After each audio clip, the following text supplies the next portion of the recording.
Hello, Mrs. A here, also known as Tara Affolter. This is my second year at HomeLink and my 29th year of teaching. Can you believe that?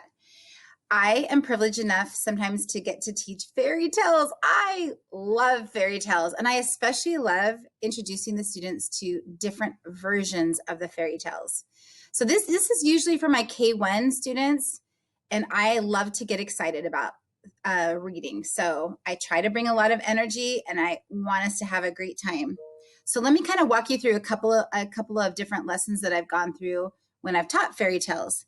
So this year I read the very first version of the Three Little Pigs, and I was going to show you.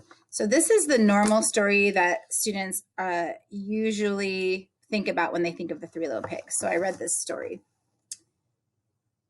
So I read that story, they totally remembered it, and then I compared it with the Three Little Super Pigs, and then we did kind of a compare-contrast, and then I read the Three Little Javelinas,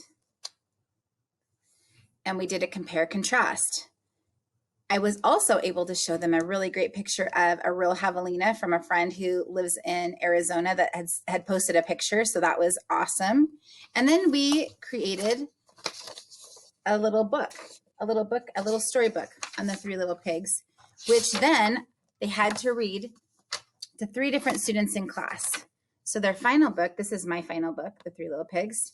At the very end, it says, I read my book too, and then they had to, if I read my book to you, you would write your name on line number 1, and then I would go read it to somebody else.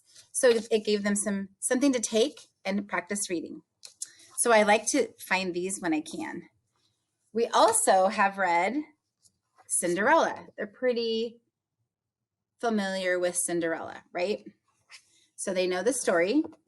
But then I read Yes Shen, which is a Cinderella story from China.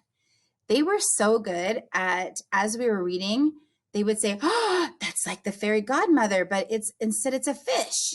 And so they were finding things that were the same and different all the way through the story.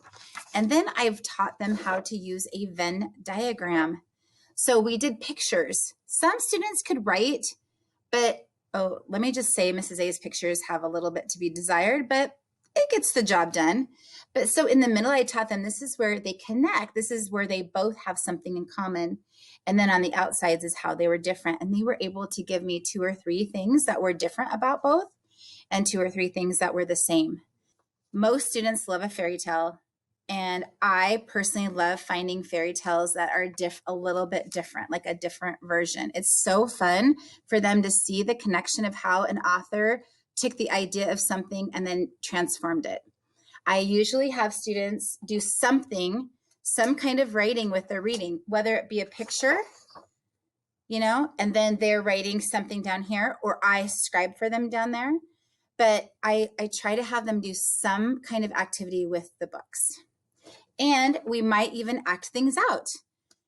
I do have some puppets for one of the fairy tales, for Goldilocks and the Three Bears, and we're actually going to use puppets today.